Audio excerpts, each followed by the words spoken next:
wala pa naka-raise hand. So, sabi naman dito Brother ni... Jando. Okay, go ahead, na. Okay. Pasagot lang kung anong basis na ang yoga ay satanic according to Brother Wendell from Sofia Adriatico, Parane. Okay. Brother Wendell, pakisagot yung tanong sa iyo naka-address.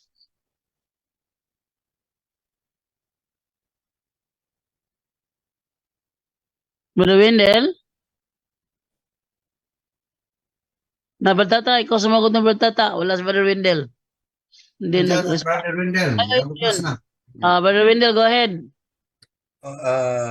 Ito lang pagsagot ko, si Brad Tata na susunod. Relax muna kami. Yes, anong tanong? Brother Wendell, sabi ni Sofia Adriatico, Parane, pasagot lang kung anong basis na ang yoga ay satanic. According sa iyo daw po. Una, sa Oriental religion kasi yan. Ibig sabihin, paganism. Ano nakasulat sa pagan in origin? Ano nakasulat sa 1 Corinthians chapter 13 verse 20? Malinaw yan. Brad Jando, pakibasa 1 Corinthians chapter 13 verse 20. Okay, ano yung Brother Wendell? 1 Corinthians? Chapter 13 verse 20. 10 verse 20. Ang sabi sa Biblia ganito. Hindi. Ang ibig kong sabihin, ang mga pagano ay nag-aalay ng kanilang handog sa mga demonyo at hindi sa Diyos. Ayaw kong maging kaisa kayo ng mga demonyo.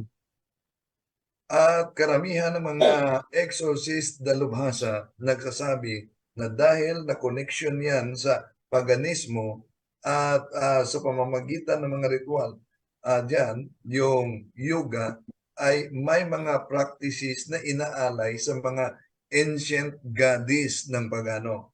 Kaya yun ay opening for demonic extraordinary attack. Yun po. Okay. But But Bro Wendell, ano po yata yan eh, no? Yan yung ano niya, yung pinanggalingan niya Hinduism nga. So, Yes. alam naman natin ng mga Hindu,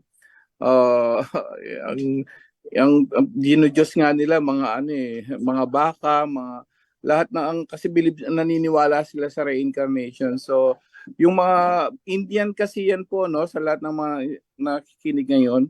Yung yoga kasi was inspired yung ancient ano pa ng mga Hinduism yan.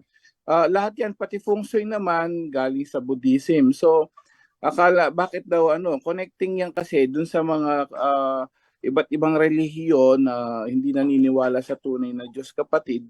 Tandaan natin, pag hindi, dalawa lang kapangyarihan, sabi nga, no? So, isang kapangyarihan ng Diyos at kapangyarihan ng kalaban ng Diyos. So, pagka galing sa ibang relihiyon yan, yoga, feng shui, pagka nanggaling na yun, ayun na. So, yun na po yung ibig sabihin ng kapatid, si Sedna.